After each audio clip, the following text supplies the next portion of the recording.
के प्रसाद में मिलावट का असर देश भर में दिख रहा है। आंध्र प्रदेश की सरकार ने कथित मिलावट की जांच के लिए एसआईटी बना दी है।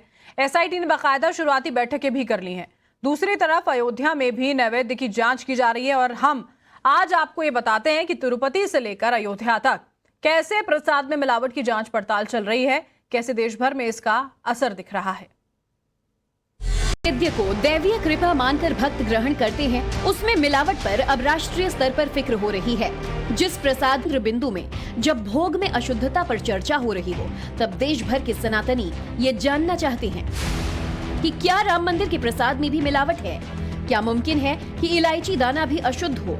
कहां-कहां प्रसाद को लेकर नया आदेश जारी हुआ है। दक्षिण से लेकर उत्तर तक मंदिरों में प्रसाद विवाद के बीच इन सवालों का जवाब जानेंगे, मगर उससे पहले ये जान लीजिए कि जिस तिरुपति बालाजी मंदिर में प्रसाद में अपवित्रता को लेकर विवाद शुरू हुआ, वहां की जांच को विस्तार दिया गया है। प्रसाद में मिलावट की जांच करने के लिए आंध्र प्रदेश की सरकार ने एसआईटी टीम गठित की है। प्रसाद की जांच करने वाली इस टीम के अंदर 9 सदस्य होंगे, जो इस बात की जांच करेंगे कि आखिर मंदिर के अंदर कथित मिलावट का खेल कहां से शुरू हुआ। देश भर के हिंदुओं की आस्था जिससे अटकी हुई है, उस मंदिर के प्रसाद के साथ आखिर क्यों खिलवाड़ किया जा रहा था। एसआईटी का नेतृत्व गुंटूर रेंज के पुलिस महानिरीक्षक सर्वश्रेष्ठ त्रिपाठी करेंगे। जांच के दौरान एसआईटी सरकार के किसी भी डिपार्टमेंट से प्रासंगिक जानकारी और मदद मांग सकती है। सभी सरकारी विभाग एसआईटी को उसके काम में सहयोग करेंगे। मांगी हुई जानकारी या तकनीकी मदद मुहैया कराई जाएगी। एसआईटी पुलिस महानिदेशक से गुजारिश कर बाहरी विशेषज्ञों से भी मदद ले सकती है।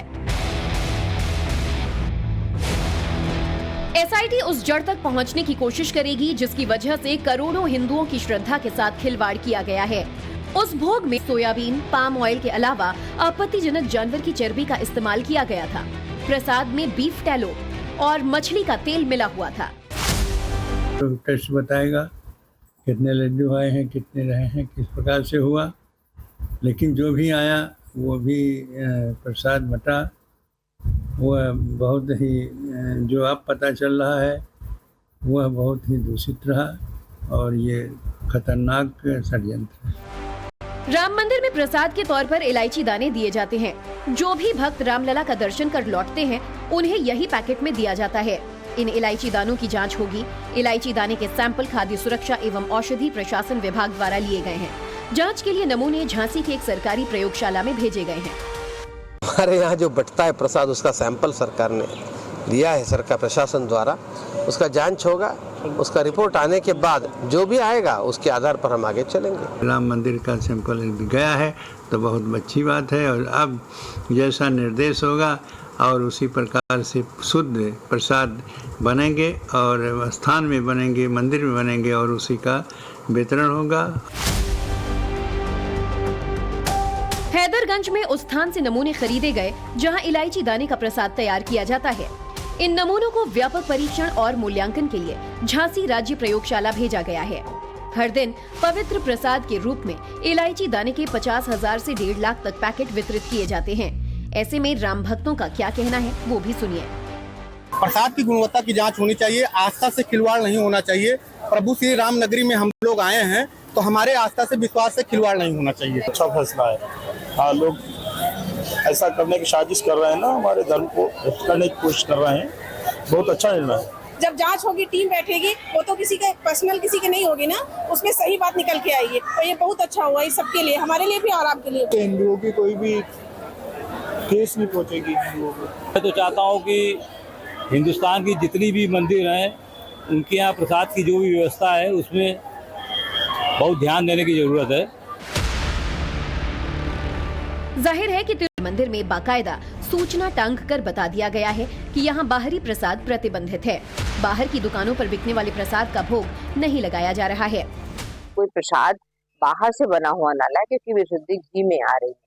घी से बने हुए कोई भी चीज जो भी बाहर से खरीदा जाएगा वो विशुद्ध होकर भगवान को भोग के लायक नहीं रहता है। कोशिश ये की जा रही है कि ये तो घर के प्रसाद का भोग लगेगा, जब आप कुछ स्वयं निर्मित करके लाएंगे या घर के बने हुए घी से उपयोग करके कोई वस्तु लाते हैं। वहीं बाबा विश्वनाथ की नगरी काशी में संतों ने बड़ी पहल की है। काशी विद्वत परिषद और केंद्रीय संत समिति की ओर से देश भर के मंदिरों के लिए गाइडलाइन बनाई जा रही है। इसके तहत अब मंदिरों में भगवान के भोग में परंपरागत प्रसाद यानी कि पंचमेवा, बताशा, रामदाना और फल का ही इस्तेमाल करने की बात कही गई है। हम काशी विश्वनाथ मंदिर के ठीक बाहर एक दुकान पर मौजूद हैं और यहाँ पर देखिए कि कुछ इस तरीके का जो प्रसाद है उसको बढ़ावा देने की बात की जा रही है। देखिए ये पंचमेवा है, यानी ड्राई फ्रूट्स इसमें इस पैकेट में है और इसको कहा यह जा रहा है कि अगर प्रसाद के तौर पे इसका अगर ज़्यादा से ज़्यादा मात्रा में यूज किया जाए तो ज़्यादा बेहतर है। इसके अलावा प्रसाद के तौर पे लाई को बढ़ावा देने की बात की जा रही है। इसके साथ ही जो बतासा और खीर, जो तमाम तरह के जो ड्राई फ्रूट्स हैं उन पर उनको अपनाने की बात कही जा रही है। कि इसमें मिलावट की कोई गुंजाइश होती है? नहीं सर, ये तो आपके सामने है, इसमें कोई मिलावटी नहीं है। इसमें ऐसा है कि नीचे मिश्री पड़ा हुआ है, ऊपर आपका छुआड़ा और ये किशमिश, मूंगफली है और ड्राई फ्रूट है, आपका मखाना है। इसमें कोई मिलावटी नहीं है, जो है सब सामने है आपके। सस्ता भी है, ये 30-40 रुपए का बिकता है भैया, और ये ग्राहक शौक से ले जाता है। इसमें देखिए मखाना है, बादाम है, किशमिश है, गरी है, और मतलब इसमें पवित्रता, शुद्धता, ये सब कुछ का इसका ख्याल रखा जाता है। इसमें बाबा का फोटो भी है, अन्नपूर्णा जी और बाबा विश्वनाथ का। तो बिल्कुल देखिए, काशी विश्वनाथ मंदिर के ठीक बाहर जो दुकानें हैं वहाँ पर ये एक अच्छी पहल है, क्योंकि आमतौर पे आप जितनी दुकानों पे जाएंगे कुछ इसी तरीके का जो प्रसाद है वो यहाँ पर बिकता है। और कोशिश ये की जा रही है कि देश के जो प्रमुख मंदिर हैं, इसके अलावा जो छोटे बड़े जो अन्य मंदिर हैं वहाँ पर भी अगर कुछ इसी तरीके का प्रसाद अगर बिकता है तो ज़्यादा बेहतर होगा।